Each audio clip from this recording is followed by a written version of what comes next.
ಇವತ್ತು ಕರ್ನಾಟಕದ ಸ್ಟೈಲಲ್ಲಿ ಮುದ್ದೆ ಮತ್ತು ಪಾಲಕ್ ಸೊಪ್ಪು ಸಾರು ಹೆಂಗೆ ಮಾಡೋದು ಅಂತ ನೋಡೋಣ ಬನ್ನಿ. ಫಸ್ಟು ಒಂದು ಕುಕ್ಕರ್ಗೆ 1/4 ಕಪ್ಪಷ್ಟು ತೊಗರಿಬೇಳೆ ಹಾಕ್ಕೊತಾ ಇದ್ದೀನಿ. ಇದು ನಾನು 1 ಕಟ್ ಸೊಪ್ಪು ತೊಗೊಂಡಿದ್ದೀನಿ, ಅದಕ್ಕೆ 1/4 ಕಪ್ಪಷ್ಟು ತೊಗೊಂಡಿದ್ದೀನಿ. ಇವಾಗ ಪಾಲಕ್ ಸೊಪ್ಪನ್ನ ಬಿಡಿಸ್ಕೊಂಡು ಚೆನ್ನಾಗಿ 2-3 ಸತಿ ತೊಳ್ಕೊಂಡು ಹಾಕ್ಕೊತಾ ಇದ್ದೀನಿ. ಅದ್ರ ಜೊತೆಗೆ ಒಂದು 4 ಹಸಿಮೆಣಸಿನ್ಕಾಯಿ, 1 ಗಡ್ಡೆ ಬೆಳ್ಳುಳ್ಳಿ, 1 ಟೊಮ್ಯಾಟೊ, 1 ಈರುಳ್ಳಿ, ರುಚಿಗೆ ತಕ್ಕಷ್ಟು ಉಪ್ಪು ಹಾಕ್ಕೊಂಡು ಬೇಳೆ ಬೇಯೋಕ್ಕೆ ಎಷ್ಟು ನೀರು ಬೇಕೋ ಅಷ್ಟು ಹಾಕ್ಕೊಂಡು 1 ವಿಜಿಲ್ ಕೂಗಿಸ್ಕೊತಾ ಇದ್ದೀನಿ.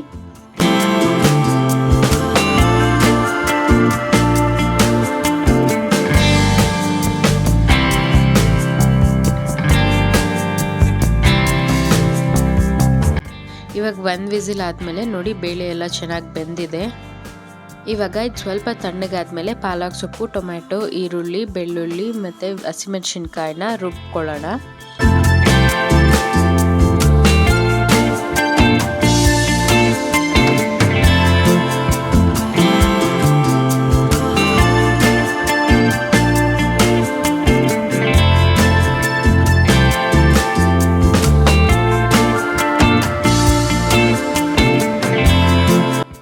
ಪೂರ್ತಿ ಗಡ್ಡೆ ಹಾಕ್ಕೊಂಡಿದ್ವಿ ಅಲ್ವಾ, ಇವಾಗ ನೋಡಿ ಇಲ್ಲಿ ತೋರಿಸ್ತಾ ಇರೋ ಥರ ಕಿವುಚ್ಕೊಂಡು ಅದ್ರ ಪಲ್ಪ್ ಮಾತ್ರ ಎತ್ತಾಕೊಳ್ಳಿ ಸಾಕು ಮಿಕ್ಸಿ ಜಾರ್ಗೆ.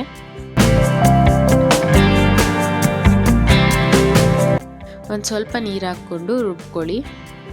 ಜಾಸ್ತಿ ಪೇಸ್ಟ್ ಥರ ಮಾಡ್ಕೊಬೇಡಿ, ಈ ಥರ ತರಿಯಾಗೇ ಇರಲಿ.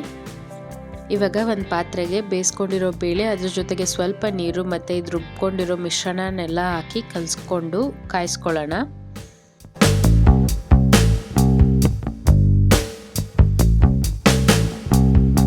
ಇದು ಒಂದು ಸೈಡಲ್ಲಿ ಕುದೀತಾ ಇರಲಿ. ನಾವು ಅಷ್ಟೊತ್ತಿಗೆ ಒಗ್ಗರಣೆ ಹಾಕ್ಕೊಳ್ಳೋಣ.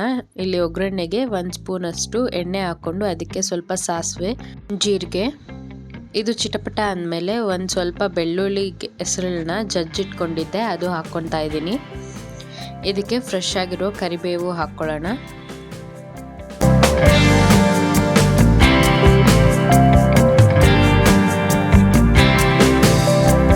ಇದೆಲ್ಲ ಸ್ವಲ್ಪ ಫ್ರೈ ಆದಮೇಲೆ ಇವಾಗ ಹೆಚ್ಚಿಟ್ಕೊಂಡಿರೋ 1 ಈರುಳ್ಳಿ ಹಾಕ್ಕೊತಾ ಇದ್ದೀನಿ.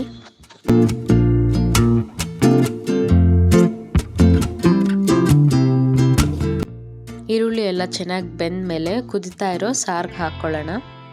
ಹಾಕ್ಕೊಂಡು ಚೆನ್ನಾಗಿ ಮಿಕ್ಸ್ ಮಾಡ್ಕೊತಾ ಇದ್ದೀನಿ.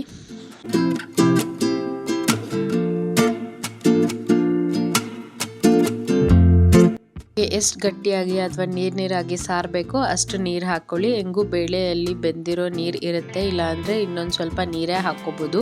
ಇವಾಗ ಮುದ್ದೆ ಹೆಂಗೆ ಮಾಡೋದು ಅಂತ ನೋಡೋಣ. 2 ಗ್ಲಾಸಷ್ಟು ನೀರನ್ನ ಕುದಿಸ್ಕೊತಾ ಇದ್ದೀನಿ ಒಂದು ಪಾತ್ರೆಯಲ್ಲಿ.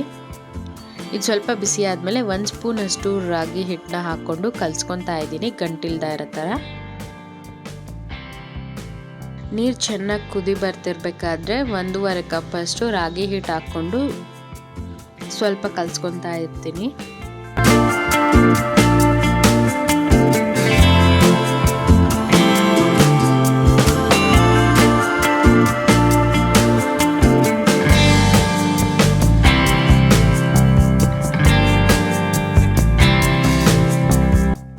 ಸುಮ್ಮನೆ ಕೈ ಆಡಿಸಿ ಸಾಕು, ಯಾಕಂದರೆ ಅದು ರಾಗಿ ಹಿಟ್ಟಿದು ಹಸಿ ವಾಸನೆ ಎಲ್ಲ ಹೋಗಬೇಕು, ಅದಕ್ಕೇನೆ.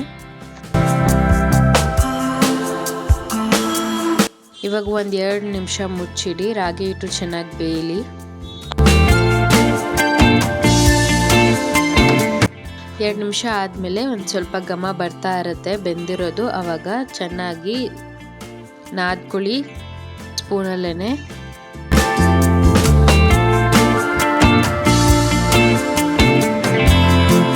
ನೋಡಿ ಹಿಂಗೆ ಗಂಟೇನು ಇಲ್ದಂಗೆ ಬಿಳಿ ಹಿಟ್ಟು ಕಾಣಿಸ್ತಾ ಇರೋ ಥರ ಚೆನ್ನಾಗಿ ನಾದ್ಕೊಳ್ಳಿ ಈ ಅನ್ನದಕಾಯಿ ಅಥವಾ ಸೌಟಲ್ಲಿ. ಇವಾಗ ಮುದ್ದೆ ಕಟ್ಕೊಳ್ಳೋಕ್ಕೆ ನಾನು ಸಾಂಬಾರು ಸೌಟ್ ಇರುತ್ತಲ್ವ ಅದರಲ್ಲಿ ಎತ್ತಾಕೊಂಡು ಈಸಿಯಾಗಿ ಒಂದು ತಟ್ಟೆ ಇಟ್ಕೊಂಡು ಮುದ್ದೆ ಕಟ್ಕೊಳ್ಳೋಣ. ನೋಡಿ ಈ ಥರ ನಿಮ್ಗೆ ಎಷ್ಟು ದೊಡ್ಡ ಮುದ್ದೆ ಬೇಕೋ ಅಷ್ಟು ದೊಡ್ಡದು ಮಾಡಿಟ್ಕೊಳ್ಳಿ. ನೀವು ಮಾಡಿದ ತಕ್ಷಣ ತಿನ್ನೋರಾದರೆ ಓಕೆ, ಇಲ್ಲ ಅಂದರೆ ಅದಕ್ಕೆ ತುಪ್ಪ ಅಥವಾ ಸ್ವಲ್ಪ ಎಣ್ಣೆ ಸವರಿಟ್ಕೊಳ್ಳಿ, ಯಾಕಂದರೆ ಅದು ಹಾಗೆ ಹೊರಗಡೆ ಇಟ್ಟರೆ ಗಟ್ಟಿ ಆಗಿಬಿಡುತ್ತೆ. ಇಲ್ಲ ನಮ್ಗೆ ಇಷ್ಟ ಇಲ್ಲ ಅಂದರೆ ನೀವು ಹಾಟ್ ಬಾಕ್ಸಲ್ಲೂ ಹಾಕಿಟ್ಕೋಬೋದು.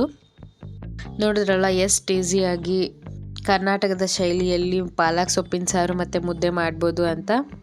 ಈ ಥರ ಪಾಲಕ್ ಸೊಪ್ಪು ಸಾರು ಒಂದ್ಸರಿ ಟ್ರೈ ಮಾಡಿ ಹೆಂಗೆ ಬಂತು ಅಂತ ಕಮೆಂಟ್ ಮಾಡಿ ಹೇಳಿ.